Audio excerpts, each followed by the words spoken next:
Day 3 of 2021 and of Project Me. Hi, I'm Jodine Sher of Lifeology, a really passionate transformation coach who uses astrology, numerology, tarot, and beautiful messages from the universe and guidance, everything that I've learned about myself to really encourage the bravery of transformation, which is what I've been doing for so many years, consciously doing it since 2004, and then recording my process and my journey since 2010, really a long time.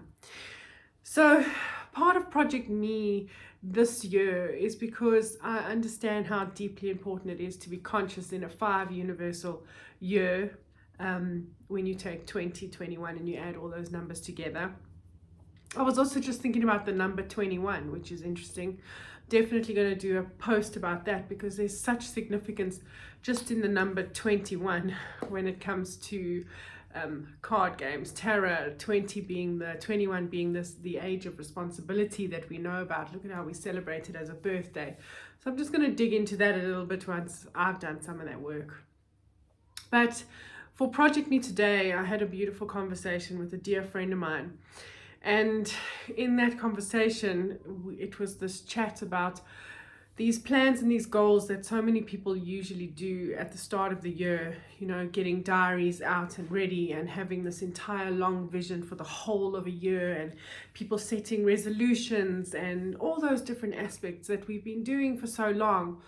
And really, because of 2020 and knowing that planning is just not the same, it was a beautiful conversation to have. And I want to share with you what I know I'm going to be doing through this year, and then hopefully gifting you to guide you along as we do it together, hopefully.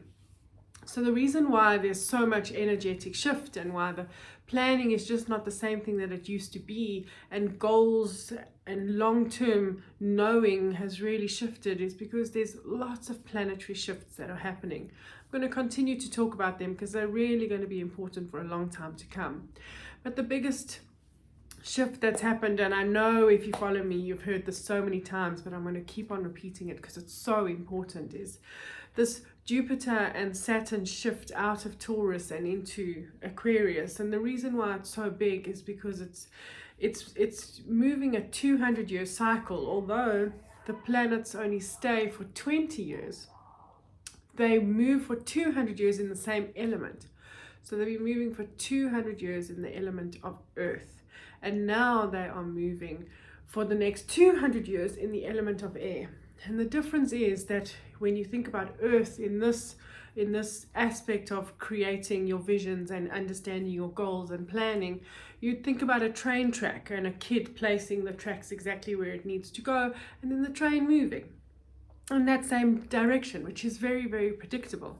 But 2020 has really shown us that being so predictable is no longer going to work. So from 2021, from the 21st of December last year, when the planets both moved into those air signs, it happened a little bit before, but I'm not going to get too technical.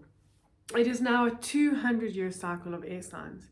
And in that, it's like holding a kite and playing with a kite and allowing ourselves to go with how life shifts and changes for us. So a lot of the ability to set these goals and have these plans has energetically fallen away. And it's more about having intention. So it's not about being aimless. We are people who are meant to be ambitious, and we are meant to move towards something.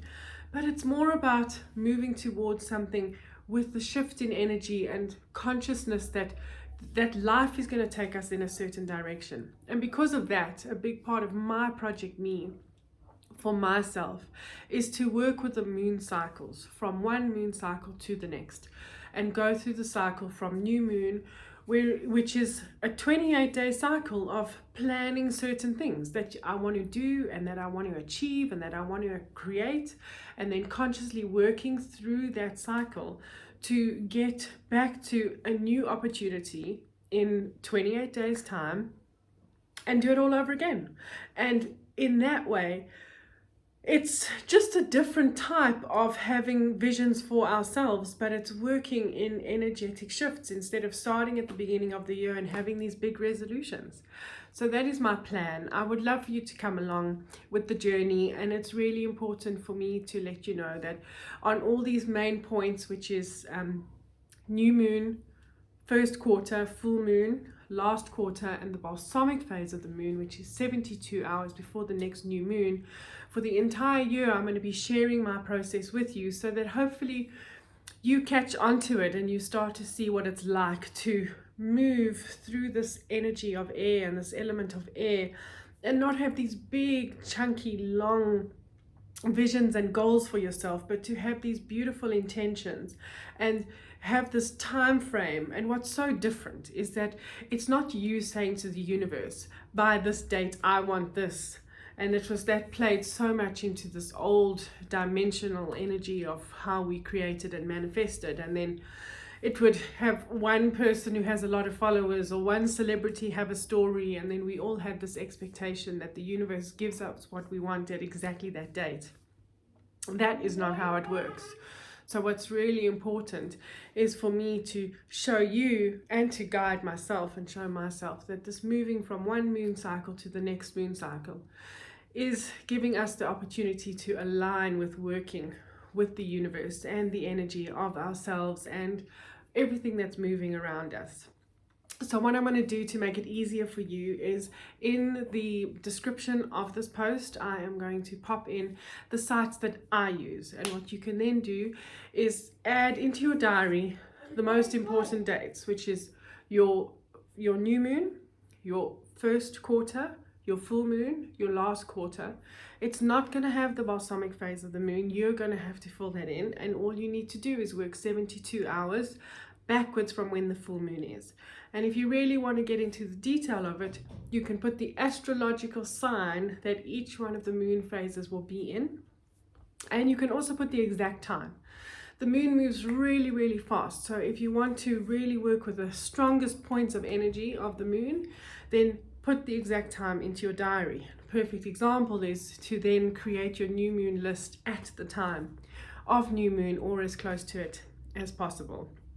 But at the beginning of every single month, or right at the end of the of a month before, or right at the beginning of the first month, depending on what day it is, because I don't usually like to do it on the weekends, I will have an energy update for you every single month, and it will be going through the numerology, but it will also have the moon signs. But my gift to myself and a big part of Project Me through 2021 is working with the moon cycles, and I really hope that you come along for the ride and gift yourself in understanding what it means to manifest through the pace of energy and the shifts as the moon shifts and as we align ourselves more and more with the consciousness of the planets and the universe.